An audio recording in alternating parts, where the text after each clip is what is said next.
Assalamualaikum warahmatullahi wabarakatuh. Perkenalkan, nama saya Ainun Soleha, NIM 208190007. Di sini saya akan menjelaskan peran pendidikan IPS terhadap perekonomian Indonesia. Yang pertama yaitu ilmu pengetahuan sosial merupakan program pendidikan yang memiliki bahan pendidikan dari berbagai disiplin ilmu sosial dan humanistik atau ilmu pendidikan dan sejarah yang diorganisir dan disajikan secara ilmiah dan psikologis untuk tujuan pendidikan yang berlandaskan Pancasila dan kebudayaan Indonesia. Yang kedua yaitu dalam dokumen kurikulum tersebut IPS merupakan salah satu nama mata pelajaran yang diberikan kepada jenjang pendidikan dasar dan menengah yang merupakan integrasi dari mata pelajaran sejarah, geografi, ekonomi, dan mata pelajaran sosial lainnya.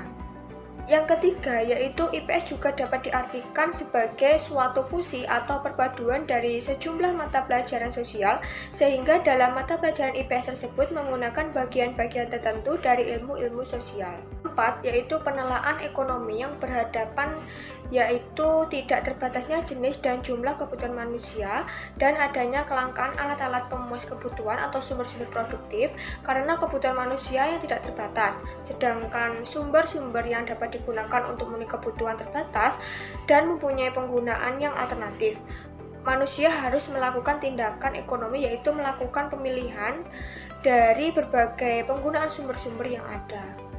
Ilmu ekonomi itu tersirat 3 prinsip dasar yang menyebabkan manusia bertindak ekonomi. Ketiga prinsip dasar tersebut yaitu yang pertama berhadapan dengan kelangkaan sumber-sumber produksi adalah kebutuhan manusia yang tidak terbatas. Yang kedua adanya kelangkaan sumber-sumber produksi dan tidak terbatasnya kebutuhan manusia menyebabkan manusia memilih alternatif penggunaan sumber. Yang ketiga yaitu tindakan memilih tersebut dipedomani oleh prinsip ekonomi yaitu dengan pengorbanan sekecil-kecilnya untuk mendapatkan kepuasan tertentu. Dapat ditegaskan bahwa keberadaan ilmu ekonomi dalam struktur IPS sudah melekat bersama dengan ilmu sosial yang lain. IPS bukan induk dari ilmu-ilmu sosial, tetapi merupakan upaya memanfaatkan ilmu-ilmu sosial untuk tujuan pendidikan. Selanjutnya, IPS menyeleksi dan menggunakan bagian dari ilmu sosial, termasuk ekonomi. Berarti tidak secara keseluruhan ilmu ekonomi digunakan untuk mengkaji persoalan sosial yang berlangsung, tetapi juga tidak membatasi untuk suatu saat digunakan karena gejala sosial sifatnya sangat dinamis. Tujuan IPS adalah mendidik anak agar kelak dapat menjadi warga negara yang baik. Maksud dari warga negara yang baik adalah warga negara yang memahami hak dan kewajibannya secara benar, bersikap demokratis, dan indikator lain yang berisi kebaikan. Selanjutnya, warga negara yang baik misalnya diwujudkan kesadaran membayar pajak, memanfaatkan kekayaan untuk aktivitas produktif, peduli terhadap sesama, dan berkontribusi untuk mengurangi pengangguran dan kemiskinan. Intinya untuk kesejahteraan diri dan lingkungan sekitarnya. Assalamualaikum warahmatullahi wabarakatuh. Perkenalkan, saya Dia Novia Tafasa Nazira, NIM 208190013 dari kelompok 10 kelas Tadris IPSA. Nah, di sini saya akan melanjutkan penjelasan dari teman saya mengenai kontribusi mahasiswa dalam perekonomian Indonesia. Nah, kontribusi mahasiswa yang pertama yaitu mahasiswa sebagai agen of change atau agen perubahan, di mana sebagai agen of change ini mahasiswa harus memperjuangkan perubahan-perubahan menuju perbaikan di bidang ekonomi dan bidang lainnya dalam kehidupan masyarakat.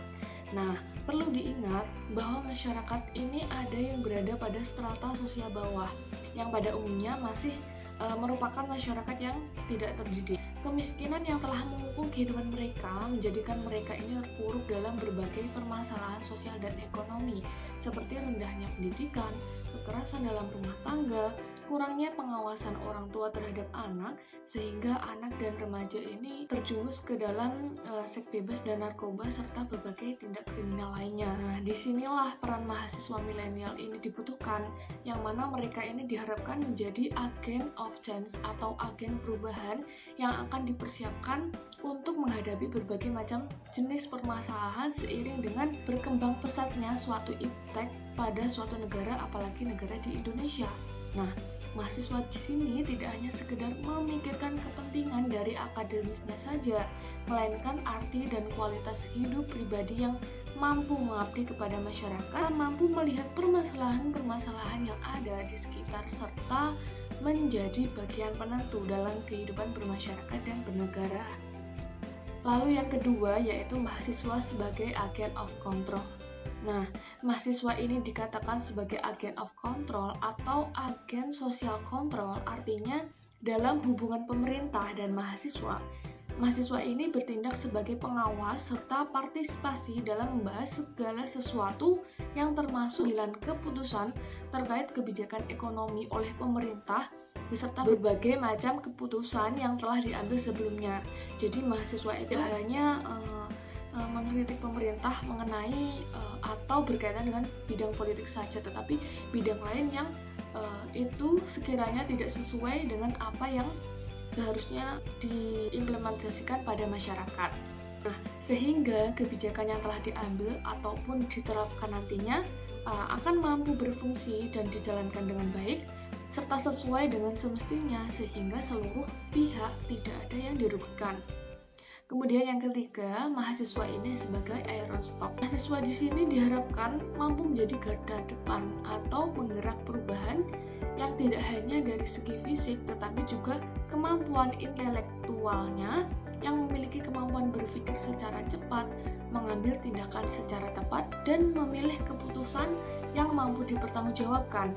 Sehingga jika dilihat berdasarkan realita ketika wabah pandemi COVID-19 ini menyebar di mana-mana, mahasiswa ini menjadi agen penggerak utama dalam rangka menciptakan wirausahawan yang kreatif dan inovatif di era revolusi 4.0 serta membangun soft skill dengan baik. Nah, maka dari itu dengan semangat kolaborasi dan memanfaatkan potensi mahasiswa yang begitu besar, perekonomian Indonesia ini dapat kembali bangkit dari keterpurukan. Nah, selanjutnya yang terakhir yaitu mahasiswa sebagai wirausaha di bidang ekonomi kreatif dan industri kreatif. Jadi, ekonomi kreatif itu merupakan konsep perekonomian di era ekonomi yang mengintensifkan informasi dan kreativitas dengan mengedepankan ide dan pengetahuan serta sebagai faktor produksi yang utama. Nah, adapun industri kreatif ini di dalamnya berupa kumpulan aktivitas-aktivitas ekonomi kreatif seperti halnya periklanan, fashion, kuliner, kerajinan, musik, percetakan, dan sebagainya. Nah, para pemuda Indonesia sebenarnya ini memiliki modal besar, yaitu ide-ide kreatif dan juga inovatif yang kemudian dapat direalisasikan dalam perindustrian. Nah, para pemuda di era digital ini juga memiliki kelebihan apa? Yaitu kemampuan menguasai teknologinya dapat dikolaborasikan dengan ide-ide kreatif yang mereka miliki. Jadi dengan demikian, mahasiswa yang tergolong generasi muda atau generasi milenial mempunyai peran dan kontribusi besar dalam meningkatkan ekonomi kreatif, baik dengan karyanya, cara berpikir, serta semangatnya. Nah, hal inilah yang membuat pola pikir serta kreativitas mampu membuahkan hasil yang maksimal. Dan maka sudah sepantasnya kita sebagai generasi muda ini harus ikut serta berperan dalam perkembangan perekonomian Indonesia sekecil apapun bentuknya. Lalu selanjutnya adalah strategi guru dalam membangun SDM unggul, upgrade kompetensi guru dalam mendidik dan mengajar. Pembelajaran ini merupakan kegiatan belajar mengajar yang berperan dalam menentukan keberhasilan belajar siswa. Nah, seorang guru harus mampu menyajikan materi pembelajaran dengan berbagai modal pembelajaran yang menarik, sehingga nantinya peserta didik akan termotivasi untuk mengikuti KBM yang dilaksanakan oleh guru. Maka, hal tersebut akan berimbas pada peningkatan hasil belajar peserta didik. Nah, namun apabila guru dalam melaksanakan tugas hanya sekedar menggugurkan kewajibannya sebagai pengajar, maka KBM ini tidak akan berjalan dengan maksimal. Nah, oleh karena itu, guru ini harus memiliki kemampuan memahami berbagai model pembelajaran yang nantinya akan diimplementasikan dalam pembelajaran di kelas. Meningkatkan kompetensi guru adalah dengan melanjutkan pendidikan yang lebih tinggi, kemudian memperbanyak literasi, meningkatkan mengikuti berbagai kegiatan komunitas guru dan KKG, terus mengikuti berbagai pelatihan atau workshop, observasi serta evaluasi. Lalu yang kedua, meningkatkan kualitas pembelajaran di kelas.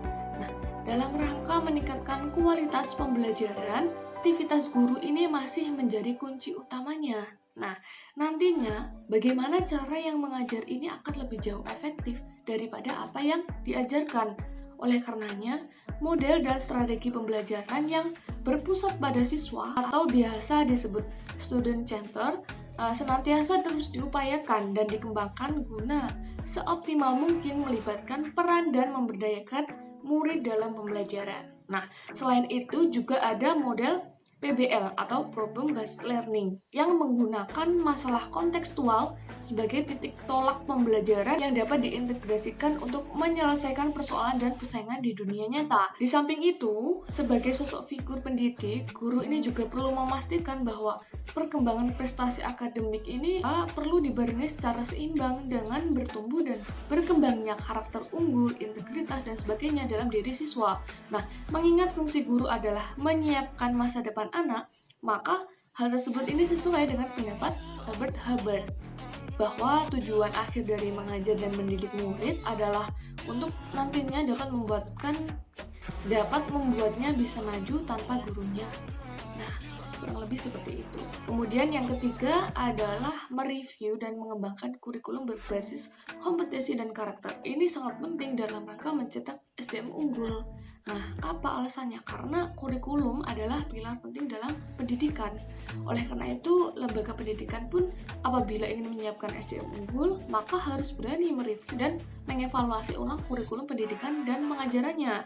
Di mana evaluasi yang dilakukan ini difokuskan pada tujuan kurikulum dan targetnya, konten ilmu, media, dan metode pembelajaran yang mampu mengakomodir perkembangan zaman, tantangan kehidupan, dan kebutuhan masyarakat.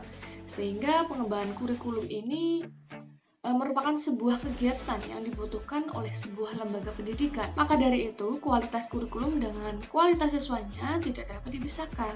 Lalu strategi yang terakhir adalah merekonstruksi lingkungan belajar dan budaya akademik, di mana pendidikan ini diharapkan mampu menciptakan lingkungan belajar yang sehat dan kondusif, serta memiliki budaya akademik dan keilmuan yang baik representasi. Ada berbagai lingkungan yang mempengaruhi pendidikan dan juga karakter siswa, di antaranya lingkungan keluarga, lingkungan sekolah, lingkungan sosial, dan ada lingkungan media. Nah, 75% dari lingkungan ini sebagai faktor utama yang mempengaruhi karakter manusia.